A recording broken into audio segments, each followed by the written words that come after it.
Hi hello ನಮಸ್ತೆ ಎಲ್ಲರಿಗೂ info media ಜಗತ್ತು ಚಾನಲಿನ ಮತ್ತೊಂದು ವಿಡಿಯೋಗೆ ಸ್ವಾಗತ ಸುಸ್ವಾಗತ. ಸ್ನೇಹಿತರೆ, ಎಲ್ಲರೂ ಹೇಗಿದ್ದೀರಾ? ಎಲ್ಲರೂ ಚೆನ್ನಾಗಿದ್ದೀರಾ ಅಂದ್ಕೊಂಡಿದ್ದೀನಿ. ನಾನು ಕೂಡ ತುಂಬಾ ಚೆನ್ನಾಗಿದ್ದೀನಿ. ಎಲ್ಲರೂ ಚೆನ್ನಾಗಿದ್ದೀರಾ ಅಂದ್ಕೊಂಡು ಭಾವಿಸ್ಕೊಂಡು ಇವತ್ತಿನ ಒಂದು ವಿಡಿಯೋನ ಶುರು ಮಾಡಿಬಿಡೋಣ. ಇವತ್ತಿನ ಒಂದು ವಿಡಿಯೋದಲ್ಲಿ ಕುಂಭರಾಶಿಯವರಿಗೆ ಸ್ನೇಹಿತರೆ, ಏಪ್ರಿಲ್ 19ರಿಂದ ಸಾಕಷ್ಟು ಬದಲಾವಣೆಯನ್ನು ಕುಂಭರಾಶಿಯವರು ನೋಡಲಿದ್ದೀರಿ. ಅದು ನಿಮ್ಮ ವ್ಯಾಪಾರದಲ್ಲಾಗಬಹುದು, ವ್ಯವಹಾರದಲ್ಲಾಗಬಹುದು, ನಿಮ್ಮ ಆರ್ಥಿಕತೆ, ನಿಮ್ಮ ಕುಟುಂಬದ ಬಗ್ಗೆ, ನಿಮ್ಮ ಹೆಲ್ತ್ ಬಗ್ಗೆ, ನಿಮ್ಮ ಮಕ್ಕಳ ಭವಿಷ್ಯ, ಒಟ್ಟಾರೆಯಾಗಿ ಏನೆಲ್ಲ ಬದಲಾವಣೆಯನ್ನು ಕುಂಭರಾಶಿಯವರು ನೋಡಲಿದ್ದೀರಿ, ಯಾವುದರ ಬಗ್ಗೆ ಎಚ್ಚರಿಕೆ ವಹಿಸಬೇಕು ಅನ್ನೋದನ್ನ ಕಂಪ್ಲೀಟ್ ಆಗಿ ಇದೇ ವಿಡಿಯೋದಲ್ಲಿ ತಿಳಿಸ್ಕೊಡ್ತಾ ಹೋಗ್ತೀನಿ. ಇದನ್ನೆಲ್ಲ ತಿಳ್ಕೋಬೇಕು, ಸಣ್ಣ ಪುಟ್ಟ ಪರಿಹಾರಗಳನ್ನೆಲ್ಲ ಫಾಲೋಅಪ್ ಮಾಡಬೇಕು ಅಂದರೆ ಎಲ್ಲೂ ಕೂಡ ವಿಡಿಯೋನ ಸ್ಕಿಪ್ ಮಾಡಬಾರ್ದು. ಅಂದರೆ ವಿಡಿಯೋನ ಕಟ್ ಮಾಡಿ ಓಡಿಸ್ಕೊಂಡೋಗಿ ನೋಡ್ತೀನಿ ಅಂದರೆ ಫುಲ್ ಇನ್ಫಾರ್ಮೇಷನ್ ಅರ್ಥ ಆಗಲ್ಲ. ಸೊ ಹಾಗಾಗಿ ಎಲ್ಲ ವಿಡಿಯೋದಲ್ಲೂ ತಿಳಿಸ್ತಾ ಇರ್ತೀನಿ. ಮೊದಲಿಂದ ಕೊನೆ ತನಕ ವಿಡಿಯೋನ ವಾಚ್ ಮಾಡಿ. ವಿಡಿಯೋದಲ್ಲಿ ಒಳ್ಳೆ ಮಾಹಿತಿ ಸಿಕ್ಕಿದ್ದಲ್ಲಿ ತಪ್ಪದೆ ವಿಡಿಯೋಗೊಂದು ಲೈಕ್ ಕೊಟ್ಟು, ಇನ್ನೂ ನನ್ನ ಚಾನಲ್ನ ಸಬ್ಸ್ಕ್ರೈಬ್ ಮಾಡ್ಕೊಳ್ಳೋದನ್ನೇ ನೋಡ್ತಿದ್ರೆ ಇನ್ಫಾ ಮೀಡಿಯಾಗೆ ಸಬ್ಸ್ಕ್ರೈಬ್ ಆಗಿ ನಿಮ್ಮ ಅಭಿಪ್ರಾಯಗಳನ್ನು ಕಮೆಂಟ್ ಬಾಕ್ಸಲ್ಲಿ ತಿಳಿಸಬಹುದು. ಯಾರೆಲ್ಲ ಸಬ್ಸ್ಕ್ರೈಬ್ ಮಾಡಿಕೊಂಡು ಪ್ರತಿನಿತ್ಯ ವಿಡಿಯೋ ವಾಚ್ ಮಾಡ್ತಿದ್ರಾ ಅಂಥವರಿಗೆ ಥ್ಯಾಂಕ್ ಯು ಸೋ ಮಚ್ ಅಂತ ಹೇಳ್ತಾ ವಿಡಿಯೋದ ಕಡೆ ಗಮನ ಕೊಟ್ಬಿಡೋಣ. ಹೌದು ಸ್ನೇಹಿತರೆ, ಕುಂಭರಾಶಿಯವರಿಗೆ ಗ್ರಹಗಳ ಸಂಚಾರ ಮತ್ತು ಗ್ರಹಗಳ ಸ್ಥಾನ ಬದಲಾವಣೆಯಿಂದ ಈ ತಿಂಗಳಲ್ಲಿ ಏನೆಲ್ಲ ಬದಲಾವಣೆಯನ್ನು ಗ್ರಹಗಳು ಸೂಚಿಸಲಿದೆ, ಯಾವುದರ ಬಗ್ಗೆ ಮುನ್ನೆಚ್ಚರಿಕೆಗಳನ್ನು ತೆಗೆದುಕೊಳ್ಬೇಕು ಅನ್ನೋದನ್ನ ಕಂಪ್ಲೀಟಾಗಿ ನೋಡ್ತಾ ಹೋಗೋಣ ಬನ್ನಿ. ಇನ್ನು ನನ್ನ ಚಾನಲ್ಗೆ ಸಬ್ಸ್ಕ್ರೈಬ್ ಆಗಿಲ್ಲ ಅಂದರೆ ಇನ್ಫಾರ್ಮಿಡಿಗೆ ಸಬ್ಸ್ಕ್ರೈಬ್ ಆಗಿ. ಈ ಅದೃಷ್ಟ ರಾಶಿ ನಿಮ್ಮ ಕುಟುಂಬದಲ್ಲಿ ಅಥವಾ ನಿಮ್ಮ ಸ್ನೇಹಿತರಲ್ಲಿ ನಿಮ್ಮ ಹಿತೈಷಿಗಳು ಯಾರಾದರೂ ಇದ್ದರೆ ದಯವಿಟ್ಟು ಅವ್ರಿಗೆ ವಿಡಿಯೋವನ್ನು ಶೇರ್ ಮಾಡಿ. ನಿಮ್ಮ ಕಡೆಯಿಂದ ಅದೃಷ್ಟದ ಭವಿಷ್ಯವನ್ನು ಅವರು ಕೂಡ ತಿಳ್ಕೊಂಡಂಗಾಗುತ್ತೆ. ಓಕೆ ಸ್ನೇಹಿತರೆ, ಗ್ರಹಗಳ ಸಂಚಾರ ಹೇಗಿರಲಿದೆ ಅಂತಂದರೆ, ಮೊದಲನೇದಾಗಿ ಮಂಗಳ 3 ಮತ್ತು 10ನೇ ಮನೆಯ ಅಧಿಪತಿಯಾಗಿರುವ ಮಂಗಳ 2ನೇ ಮನೆಯಲ್ಲಿ ಸಂಚಾರವನ್ನು ಮಾಡುತ್ತಿದೆ. ಇದು ಕಠಿಣ ಮಾತು, ವೃತ್ತಿಯಲ್ಲಿ ಆರ್ಥಿಕ ವಹಿವಾಟು, ಹಠಾತ್ ಖರ್ಚುಗಳು ಹೆಚ್ಚಾಗಬಹುದು ಕುಂಭರಾಶಿಯವರಿಗೆ. ಇನ್ನು ಬುಧ 5 ಮತ್ತು 8ನೇ ಮನೆಯ ಅಧಿಪತಿಯಾಗಿರುವ ಬುಧ 2ನೇ ಮನೆಯಲ್ಲಿ ನೀಚ ಸ್ಥಿತಿಯಲ್ಲಿ ಸಂಚಾರವನ್ನು ಮಾಡುತ್ತಿದೆ. ಸುಳ್ಳು ಭರವಸೆಗಳು, ಹೂಡಿಕೆಯ ನಷ್ಟಗಳು, ಕುಟುಂಬದಲ್ಲಿ ತಪ್ಪು ಗ್ರಹಿಕೆಗಳು ಹೆಚ್ಚಾಗಬಹುದು. ಇನ್ನು ಸೂರ್ಯ 7ನೇ ಮನೆಯ ಅಧಿಪತಿಯಾಗಿರುವ ಸೂರ್ಯ 3ನೇ ಮನೆಯಲ್ಲಿ ಉಚ್ಚ ಸ್ಥಿತಿಯಲ್ಲಿ ಸಂಚಾರವನ್ನು ಮಾಡುತ್ತಿದೆ. ಅಪಾರ ಧೈರ್ಯ, ಸಂವಹನದ ಮೂಲಕ ವ್ಯಾಪಾರ ಬೆಳವಣಿಗೆ, ಒಡ ಹುಟ್ಟಿದವರ ಬೆಂಬಲ ಅಂತಲೇ ಹೇಳಬಹುದು. ಇನ್ನು ಶುಕ್ರ 4 ಮತ್ತು 9ನೇ ಮನೆಯ ಅಧಿಪತಿಯಾಗಿರುವಂತಹ ಯೋಗಕಾರಕ ಶುಕ್ರ 4ನೇ ಮನೆಯಲ್ಲಿ ಸ್ವಕ್ಷೇತ್ರದಲ್ಲಿ ಸಂಚಾರವನ್ನು ಮಾಡುತ್ತಿದೆ. ಏಪ್ರಿಲ್ 19ರಿಂದ ಸ್ನೇಹಿತರೆ, ಹೊಸ ಮನೆ, ವಾಹನ ಖರೀದಿ, ತಾಯಿಯ ಸಂತೋಷ, ಅದೃಷ್ಟ, ಆನಂದ, ಸಂಪತ್ತು ಹೆಚ್ಚಾಗಲಿದೆ. ಇದು ಗುರು 2 ಮತ್ತು 11ನೇ ಮನೆಯ ಅಧಿಪತಿಯಾಗಿರುವ ಗುರು 5ನೇ ಮನೆಯಲ್ಲಿ ಮಿಥುನದಲ್ಲಿ ಸಂಚಾರವನ್ನು ಮಾಡುತ್ತಿದೆ. ಮಕ್ಕಳ ಪ್ರಗತಿ, ಷೇರುಗಳ ಮೂಲಕ ಲಾಭ, ಬೌದ್ಧಿಕ ಬೆಳವಣಿಗೆ, ಭಕ್ತಿ ಹೆಚ್ಚಾಗಲಿದೆ ಅಂತಲೇ ಹೇಳಬಹುದು. ಇದು ಗ್ರಹಗಳ ಸಂಚಾರ. ಮತ್ತು ಶನಿ 1 ಮತ್ತು 12ನೇ ಮನೆಯ ಅಧಿಪತಿಯಾಗಿರುವ ಲಗ್ನಾಧಿಪತಿ ಶನಿ 2ನೇ ಮನೆಯಲ್ಲಿ ಮೀನದಲ್ಲಿ ಸಂಚಾರವನ್ನು ಮಾಡುತ್ತಿದೆ. 7ನೇ ಶನಿಯ ಅಂತಿಮ ಹಂತ ಅಂತಲೇ ಹೇಳ್ಬೋದು ಕುಂಭರಾಶಿಯವರಿಗೆ. ಕೌಟುಂಬಿಕ ಜವಾಬ್ದಾರಿಗಳು, ಆರ್ಥಿಕ ಶಿಸ್ತು ಹೆಚ್ಚಾಗಲಿದೆ. ಒಟ್ಟಾರೆಯಾಗಿ ಹೇಳಬೇಕು ಅಂದರೆ ಏನೆಲ್ಲ ಬದಲಾವಣೆಯನ್ನು ನೋಡಲಿದ್ದೀರಿ ಅಂದರೆ, ಏಪ್ರಿಲ್ ದ್ವಿತೀಯಾರ್ಧದಲ್ಲಿ 3ನೇ ಧೈರ್ಯದ ಮನೆಯಲ್ಲಿ ಸೂರ್ಯನು ಉಚ್ಚನಾಗುವುದು ನಿಮ್ಮಲ್ಲಿ ಹೊಸ ರಕ್ತ ಮತ್ತು ಚೈತನ್ಯವನ್ನು ತುಂಬುತ್ತದೆ. ದಿಟ್ಟ ಮತ್ತು ಸಾಹಸಮಯ ನಿರ್ಧಾರಗಳೊಂದಿಗೆ ನಿಮ್ಮನ್ನು ತಡೆಯುತ್ತಿದ್ದ ಅಡೆತಡೆಗಳನ್ನು ನೀವು ಚೂರು ಚೂರು ಮಾಡುತ್ತೀರಿ ಸ್ನೇಹಿತರೆ. ಇದಲ್ಲದೆ ಏಪ್ರಿಲ್ ದ್ವಿತೀಯಾರ್ಧದಲ್ಲಿ ಅಂದರೆ 19ರಂದು ಯೋಗಕಾರಕ ಶುಕ್ರನು 4ನೇ ಮನೆಯಲ್ಲಿ ತನ್ನ ಸ್ವಂತ ರಾಶಿಯನ್ನು ಪ್ರವೇಶಿಸಿದ ತಕ್ಷಣ ಸಂತೋಷ, ಹೊಸ ವಾಹನಗಳನ್ನು ಖರೀದಿಸುವ ಸಾಧ್ಯತೆ ಮತ್ತು ಆಳವಾದ ಮಾನಸಿಕ ಶಾಂತಿಯು ನಿಮ್ಮ ಮನೆಗೆ ಮರಳುತ್ತದೆ ಅಂತಲೇ ಹೇಳಬಹುದು. ಏಪ್ರಿಲ್ 2026 ಮೌನವೇ ಬಂಗಾರ, ಸಾಧನೆಯೇ ಶಿಖರ. ಕುಂಭರಾಶಿಯವರಿಗೆ 7ನೇ ಶನಿಯ ಸಾಡೆ ಅಂತಿಮ ಹಂತದ ಭಾಗವಾಗಿ ಕೆಲವು ಕಠಿಣ ಪಾಠಗಳನ್ನು ತರುತ್ತದೆ. ಆದರೆ ಅದೇ ಸಮಯದಲ್ಲಿ ಅಸಾಧಾರಣ ಧೈರ್ಯವನ್ನು ನೀಡುತ್ತದೆ. ನಿಮ್ಮ ಲಗ್ನಾಧಿಪತಿಯಾದ ಶನಿಯು 2ನೇ ಮನೆಯಲ್ಲಿ ಕುಟುಂಬ ಮತ್ತು ಮಾತಿನ ಮನೆ ಕುಳಿತಿದ್ದಾನೆ. ಮತ್ತು ಏಪ್ರಿಲ್ ದ್ವಿತೀಯಾರ್ಧದಲ್ಲಿ ಸ್ನೇಹಿತರೆ 10ನೇ ಅಧಿಪತಿಯಾಗಿರುವ ಮಂಗಳ ಏಪ್ರಿಲ್ 12ರಿಂದಲೇ ನೀಚ ಬುಧ ಅವನೊಂದಿಗೆ ಸೇರುತ್ತಾರೆ. ಈ 3 ಗ್ರಹಗಳ ಸಂಯೋಗವು ನಿಮ್ಮ ಮಾತನ್ನು ಅತ್ಯಂತ ಕಠಿಣಗೊಳಿಸುತ್ತದೆ. ನಿಮ್ಮ ಕಟುವಾದ ಮಾತುಗಳಿಂದ ಸಂಬಂಧಗಳನ್ನು ಹಾಳು ಮಾಡುವಂತಹ ಮತ್ತು ಆರ್ಥಿಕ ವ್ಯವಹಾರಗಳಲ್ಲಿ ತೀವ್ರ ಗೊಂದಲ ಉಂಟಾಗುವಂತಹ ಹೆಚ್ಚಿನ ಅಪಾಯವಿದೆ ಅಂತಲೇ ಹೇಳಬಹುದು. ಇದು ಗ್ರಹಗಳ ಸಂಚಾರ ಮತ್ತು ಗ್ರಹಗಳ ಸ್ಥಾನ ಬದಲಾವಣೆಯಿಂದ ಕುಂಭರಾಶಿಯವರಿಗೆ ಬದಲಾಗಲಿದೆ. ಒಂದಲ್ಲ ಒಂದು ರೀತಿಯಲ್ಲಿ ಅದೃಷ್ಟ, ಒಂದಲ್ಲ ಒಂದು ರೀತಿಯಲ್ಲಿ ಸಮಸ್ಯೆಗಳು ಎದುರಾಗಲಿದೆ ಅಂತಲೇ ಹೇಳಬಹುದು.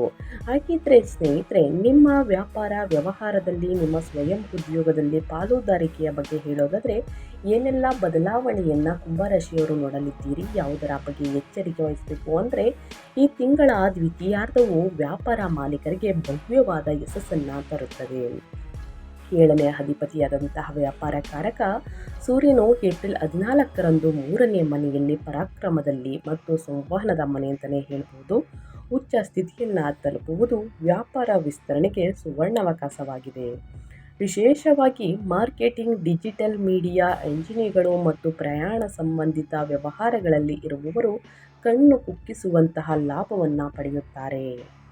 ಅದಿಯಾಗೋ 7ನೇ ಮನೆಯಲ್ಲಿ ಕೇತುವಿನ ಸಂಚಾರದಿಂದಾಗಿ ನಿಮ್ಮ ವ್ಯಾಪಾರ ಪಾಲುದಾರರಿಂದ ಸ್ನೇಹಿತರೆ ಸಾಕಷ್ಟು ಬದಲಾವಣೆ ಎಂದರೆ ಸಾಂದರ್ಭಿಕ ಸಂವಹನ ಅಂತರ, ಕಮ್ಯುನಿಕೇಷನ್ ಗ್ಯಾಪ್ಸ್ ಅಥವಾ ತಪ್ಪು ಗ್ರಹಿಕೆಗಳು ಉಂಟಾಗಬಹುದು.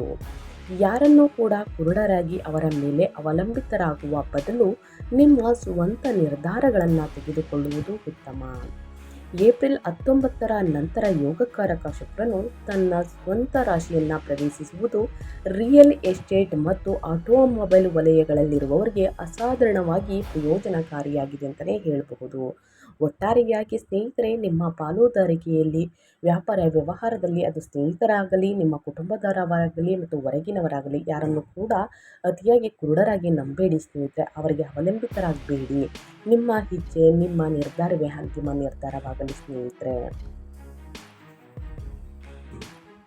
ಇನ್ನು ನಿಮ್ಮ ಫೈನಾನ್ಸ್ ಬಗ್ಗೆ ಹೇಳೋದಾದರೆ, ನಿಮ್ಮ ಹಣಕಾಸಿನ ಪರಿಸ್ಥಿತಿ ಹೇಗಿರಲಿದೆ, ಯಾವುದರ ಬಗ್ಗೆ ಎಚ್ಚರಿಕೆ ವಹಿಸಬೇಕು, ಏನೆಲ್ಲ ಅದೃಷ್ಟದ ಫಲಗಳನ್ನು ಹಣಕಾಸಿನ ವಿಚಾರದಲ್ಲಿ ನೋಡಲಿದ್ದೀರಿ, ಏನೆಲ್ಲ ಖರೀದಿ ಮಾಡುವಂತಹ ಯೋಗ ಇದೆ ಅಂತ ನೋಡ್ತಾ ಹೋಗೋಣ.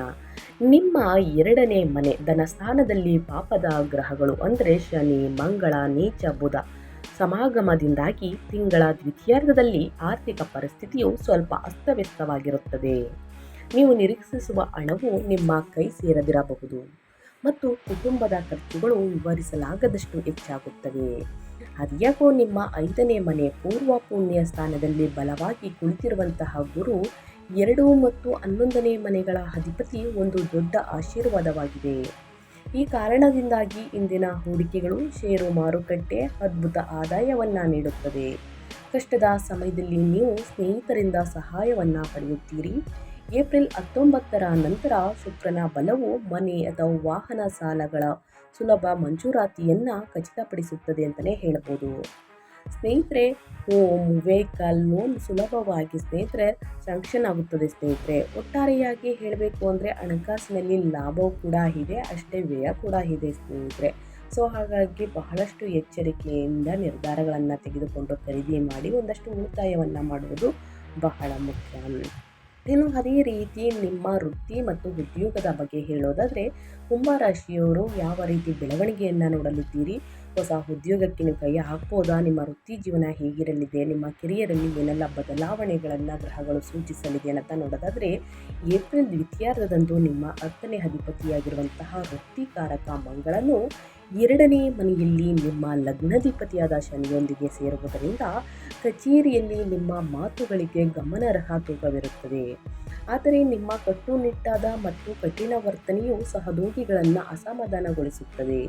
ಕಚೇರಿಯ ಹತಾಶೆಗಳನ್ನು ಮನೆಗೆ ತಂದು ಕುಟುಂಬದ ಸದಸ್ಯರ ಮೇಲೆ ನಿಮ್ಮ ಕೋಪವನ್ನು ತೀರಿಸಿಕೊಳ್ಳಬಹುದು. ಏಪ್ರಿಲ್ ದ್ವಿತೀಯಾರ್ಧದಂದು 8ನೇ ಅಧಿಪತಿಯಾಗಿರುವ ಬುಧ ನೀಚನಾಗುವುದು ನಿಮ್ಮ ವೃತ್ತಿಯಲ್ಲಿ ಅನಿರೀಕ್ಷಿತ ಅಡೆತಡೆಗಳು ಅಥವಾ ದೋಷಯುಕ್ತ ನಿರ್ಧಾರಗಳನ್ನು ತೆಗೆದುಕೊಳ್ಳುವ ಅಪಾಯಗಳನ್ನು ಸೂಚಿಸುತ್ತದೆ. ಅದಿಯಾಗೋ ಏಪ್ರಿಲ್ 19ರಂದು ಸ್ನೇಹಿತರೆ ಸೂರ್ಯ 3ನೇ ಮನೆಯಲ್ಲಿ ಉಚ್ಚ ಸ್ಥಿತಿಯನ್ನು ತಲುಪಿದಾಗ ವಾತಾವರಣವು ಸಂಪೂರ್ಣವಾಗಿ ಬದಲಾಗುತ್ತದೆ.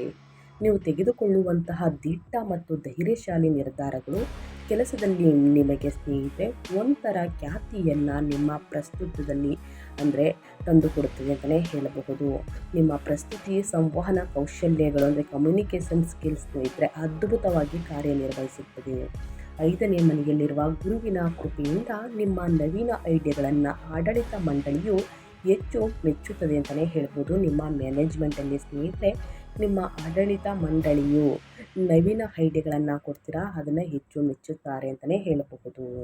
ನಿಮ್ಮ ಉದ್ಯೋಗದಲ್ಲಿ ಸ್ನೇಹಿತರೆ ನಿಮಗೆ ಮೆಚ್ಚುಗೆ ಪ್ರತಿಷ್ಠೆ ಸಿಗಲಿದೆ ಅಂತಲೇ ಹೇಳ್ಬೋದು ನಿಮ್ಮ ಮೇಲಧಿಕಾರಿಗಳಿಂದ.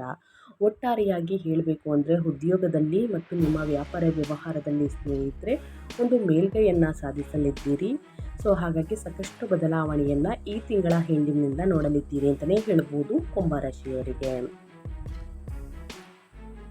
ಇನ್ನು ಮೇಯ್ನ್ ಆಗಿ ನಿಮ್ಮ ಹೆಲ್ತ್ ಬಗ್ಗೆ ಹೇಳೋದಾದರೆ, ನಿಮ್ಮ ಯೋಗಕ್ಷೇಮ ಮತ್ತು ಆರೋಗ್ಯದ ಬಗ್ಗೆ ಹೇಳೋದಾದರೆ ಕುಂಭರಾಶಿಯವರು ಏನೆಲ್ಲ ಬದಲಾವಣೆಯನ್ನು ಗ್ರಹಗಳು ಸೂಚಿಸಲಿದೆ, ಯಾವುದರ ಬಗ್ಗೆ ಎಚ್ಚರಿಕೆ ವಹಿಸಬೇಕು ಅನ್ನೋದನ್ನ ನೋಡ್ತಾ ಹೋಗೋಣ. ನಿಮ್ಮ ಲಗ್ನದಲ್ಲಿ ರಾಹುವಿನ ಸಂಚಾರವು ಮಾನಸಿಕ ಆತಂಕ ಮತ್ತು ಗೊಂದಲವು ನಿಮ್ಮನ್ನು ನಿರಂತರವಾಗಿ ನೆರಳಿನಂತೆ ಹಿಂಬಾಲಿಸುವುದನ್ನು ಖಚಿತಪಡಿಸುತ್ತದೆ. ನಿಮ್ಮ 2ನೇ ಮನೆಯಲ್ಲಿ ಮಂಗಳ ಮತ್ತು ಶನಿಯ ಪ್ರಭಾವದಿಂದಾಗಿ ನೀವು ಮುಖ್ಯವಾಗಿ ಅಲ್ಲಿನ ಸಮಸ್ಯೆಗಳು, ಗಂಟಲು ನೋವು, ಗಂಟಲಿನಲ್ಲಿ ಒಂಥರ ಕಿರಿಕಿರಿ ಅಥವಾ ಕಣ್ಣಿನ ಸಮಸ್ಯೆಗಳು, ಕಣ್ಣಿನಲ್ಲಿ ಚುಚ್ಚುವಿಕೆ ಅಂತಹ ತೊಂದರೆಗೊಳಗಾಗುತ್ತೀರಿ. ವಾಹನಗಳನ್ನು ಚಾಲನೆ ಮಾಡುವಾಗ ತೀವ್ರ ಎಚ್ಚರಿಕೆ ಅಗತ್ಯ. ಅತಿ ವೇಗ ಹೊಳಿತಲ್ಲ ಕುಂಭರಾಶಿಯವರಿಗೆ ಸ್ನೇಹಿತರೆ. ಏಪ್ರಿಲ್ ದ್ವಿತೀಯಾರ್ಧದಂದು ಸೂರ್ಯನು 3ನೇ ಮನೆಯಲ್ಲಿ ಪ್ರಬಲವಾದ ಶಕ್ತಿಯನ್ನು ಪಡೆದಾಗ ನಿಮ್ಮ ಎಲ್ಲ ಆಂತರಿಕ ಭಯಗಳು ಮಾಯವಾಗುತ್ತವೆ. ನೀವು ಯಾವುದೇ ಕಾಯಿಲೆಗಳನ್ನು ಧೈರ್ಯದಿಂದ ಎದುರಿಸುತ್ತೀರಿ. ಏಪ್ರಿಲ್ 19ರ ನಂತರ 4ನೇ ಮನೆಯಲ್ಲಿ ಶುಕ್ರನ ಸಂಚಾರವು ನಿಮಗೆ ಶಾಂತಿಯುತ ನಿದ್ರೆ ಮತ್ತು ಮಾನಸಿಕ ಪುನರ್ಜೀವನವನ್ನು ನೀಡುತ್ತದೆ. ಸೊ ಹಾಗಾಗಿ ನಿಮ್ಮ ಹೆಲ್ತಲ್ಲಿ ಏನೆಲ್ಲ ಬದಲಾವಣೆಗಳು ಕಂಡುಬರಲಿದೆ, ಯಾವುದರ ಬಗ್ಗೆ ಎಚ್ಚರಿಕೆ ವಹಿಸಬೇಕು, ಕುಂಭರಾಶಿಯವರು ನನ್ನ ಕಂಪ್ಲೀಟಾಗಿ ತಿಳಿಸ್ಕೊಟ್ಟಿದ್ದೀನಿ ಸ್ನೇಹಿತರೆ. ಆ ವಿಚಾರದ ಬಗ್ಗೆ ಬಹಳಷ್ಟು ಎಚ್ಚರಿಕೆ ವಹಿಸಿ ಅಂತ ಹೇಳ್ತಾ, ಇನ್ನು ನಿಮ್ಮ ಫ್ಯಾಮಿಲಿ ಬಗ್ಗೆ ಹೇಳೋದಾದರೆ, ಕುಟುಂಬ ಮತ್ತು ವೈಯಕ್ತಿಕ ಜೀವನದ ಬಗ್ಗೆ ಹೇಳೋದಾದರೆ ಏನೆಲ್ಲ ಬದಲಾವಣೆಯನ್ನು ಗ್ರಹಗಳು ಸೂಚಿಸಲಿದೆ, ಯಾವುದರ ಬಗ್ಗೆ ಎಚ್ಚರಿಕೆ ವಹಿಸಬೇಕು ಅನ್ನೋದನ್ನ ನೋಡ್ತಾ ಹೋಗೋಣ ಬನ್ನಿ. ನಿಮ್ಮ 2ನೇ ಮನೆ ಅಂದರೆ ಕುಟುಂಬದ ಸ್ಥಾನದಲ್ಲಿರುವಂತಹ ಪಾಪದ ಗ್ರಹಗಳು ನಿಮ್ಮ ಮಾತುಗಳಲ್ಲಿ ಕಠಿಣತೆಯನ್ನು ಹೆಚ್ಚಿಸುತ್ತದೆ. ಕುಟುಂಬದ ಸದಸ್ಯರೊಂದಿಗೆ, ವಿಶೇಷವಾಗಿ ನಿಮ್ಮ ಜೀವನ ಸಂಗಾತಿಯೊಂದಿಗೆ ಸಣ್ಣ ಪುಟ್ಟ ವಿಷಯಗಳಿಗಾಗಿ ನೀವು ತೀವ್ರವಾದ ವಾದಗಳಲ್ಲಿ ತೊಡಗುತ್ತೀರಿ. ಈ ತಿಂಗಳ ದ್ವಿತೀಯಾರ್ಧದಲ್ಲಿ ಸ್ನೇಹಿತರೆ ನಿಮ್ಮ ಮಾತುಗಳನ್ನು ಕಟ್ಟುನಿಟ್ಟಾದ ನಿಯಂತ್ರಣದಲ್ಲಿಟ್ಟುಕೊಳ್ಳುವುದು ಸಂಪೂರ್ಣವಾಗಿ ಅತ್ಯಗತ್ಯ. ಸಣ್ಣ ಪುಟ್ಟ ವಾದ ವಿವಾದಗಳಿಂದ ದೊಡ್ಡ ಜಗಳವಾಗಬಹುದು. ನಿಮ್ಮ 4ನೇ ಮನೆಯ ಕೌಟುಂಬಿಕ ಸುಖದ ಅಧಿಪತಿ ಶುಕ್ರನು ಏಪ್ರಿಲ್ 19ರಂದು ತನ್ನ ಸ್ವಂತ ಮನೆಗೆ ಮರಳುವುದು ನಿಮ್ಮ ಮನೆಯ ವಾತಾವರಣವನ್ನು ಸಂಪೂರ್ಣವಾಗಿ ಪರಿವರ್ತಿಸುತ್ತದೆ. ಇಂದಿನ ಎಲ್ಲ ಜಗಳಗಳು ಕಡಿಮೆಯಾಗುತ್ತವೆ. ಮನೆಗೆ ಶಾಂತಿ ಮತ್ತು ಸಂತೋಷವನ್ನು ಮರಳಿ ತರುತ್ತದೆ. 5ನೇ ಮನೆಯಲ್ಲಿರುವ ಗುರುವಿಗೆ ಧನ್ಯವಾದಗಳನ್ನು ಹೇಳಬೇಕಾಗುತ್ತದೆ. ನಿಮ್ಮ ಮಕ್ಕಳು ಅಭಿವೃದ್ಧಿಯನ್ನು ಹೊಂದುತ್ತಾರೆ. ಅವರು ಓದುವಂತಹ ಸ್ನೇಹಿತರೆ ಅಧ್ಯಯನದಲ್ಲಿ ಸಾಕಷ್ಟು ಬದಲಾವಣೆಯನ್ನು ನೀವೇ ನೋಡಬಹುದು. ಆಸಕ್ತಿಯಿಂದ ಏಕಾಗ್ರತೆಯಿಂದ ಓದುತ್ತಾರೆ ಮತ್ತು ಅದರಲ್ಲಿ ಅಂಕಗಳನ್ನು ಚೆನ್ನಾಗಿ ಗಳಿಸ್ತಾರೆ. ಅತ್ಯುತ್ತಮ ಅಂಕಗಳನ್ನು ಫಲಿತಾಂಶವನ್ನು ಗಳಿಸಲಿದ್ದೀರಿ. ಇದರಿಂದ ನಿಮಗೆ ಸಾಕಷ್ಟು ಸಂತೋಷ, ನೆಮ್ಮದಿ ನೆಲೆಸಲಿದೆ ಅಂತಲೇ ಹೇಳಬಹುದು. ನಿಮ್ಮ ಮಕ್ಕಳ ಅಭಿವೃದ್ಧಿಯಿಂದ ಮತ್ತು ಅವರ ನಡವಳಿಕೆಯು ಕೂಡ ನಿಮಗೆ ಹೆಮ್ಮೆಯ ದೊಡ್ಡ ಮೂಲವಾಗುತ್ತದೆ ಕುಂಭರಾಶಿಯವರ ಮಕ್ಕಳಿಗೆ. ಸೊ ಹಾಗಾಗಿ ಏನೆಲ್ಲ ಬದಲಾವಣೆಯನ್ನು ಕುಂಭರಾಶಿಯವರು ಕುಟುಂಬದಲ್ಲಿ ನೋಡಲಿದ್ದೀರಿ, ಯಾವುದರ ಬಗ್ಗೆ ಎಚ್ಚರಿಕೆ ವಹಿಸಬೇಕು ಅನ್ನೋದನ್ನ ತಿಳಿಸ್ಕೊಟ್ಟಿದ್ದೀನಿ. ಆದಷ್ಟು ಸ್ನೇಹಿತರೆ ಮಾತು ಬೆಳ್ಳಿ, ಮೌನ ಬಂಗಾರ. ದುಡುಕಿನ ಮಾತುಗಳು ಹೊಳಿತಲ್ಲ ಸ್ನೇಹಿತರೆ, ಕಡುಕಾದ ಮಾತುಗಳಿಂದ ದೂರವಿದ್ದರೆ ಹೊಳಿತು. ಸಣ್ಣ ಪುಟ್ಟ ವಾದ ವಿವಾದಗಳು ಬಂದಿದ್ದಲ್ಲಿ ಅಲ್ಲೇ ಕೂತು ಮಾತನಾಡಿ ಬಗೆಹರಿಸ್ಕೊಳ್ಳಿ ಅಂತ ಹೇಳ್ತಾ ಕುಂಭರಾಶಿಯವರಿಗೆ.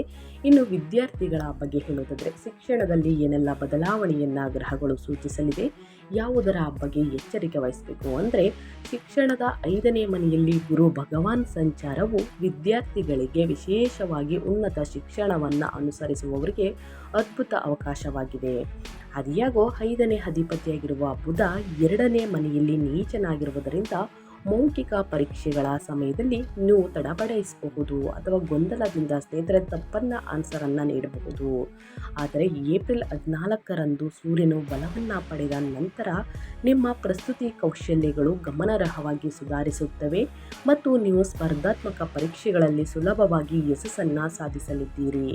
ಒಟ್ಟಾರೆಯಾಗಿ ಹೇಳಬೇಕು ಅಂತಂದರೆ ಸ್ನೇಹಿತರೆ, ಉನ್ನತ ಫಲಿತಾಂಶವನ್ನು ಗಳಿಸಲಿದ್ದೀರಿ. ಭಯ, ಆತಂಕ, ನಿರ್ಭಯವನ್ನೆಲ್ಲ ಬಿಟ್ಟು ಪ್ರತಿದಿನ ಹನುಮಾನ್ ಚಾಲಿಸವನ್ನು ಓದಿ ಸ್ನೇಹಿತರೆ ಪ್ರಾಕ್ಟೀಸ್ ಮಾಡಿದಲ್ಲಿ ಉನ್ನತ ಫಲಿತಾಂಶವನ್ನು ಗಳಿಸಲಿದ್ದೀರಿ. ನಿಮ್ಮ ಮೌಖಿಕ ಪರೀಕ್ಷೆಯಲ್ಲೂ ಕೂಡ ಉತ್ತೀರ್ಣ ಅಂಕಗಳನ್ನು ತೆಗೆಲಿದ್ದೀರಿ ಅಂತಲೇ ಹೇಳಬಹುದು.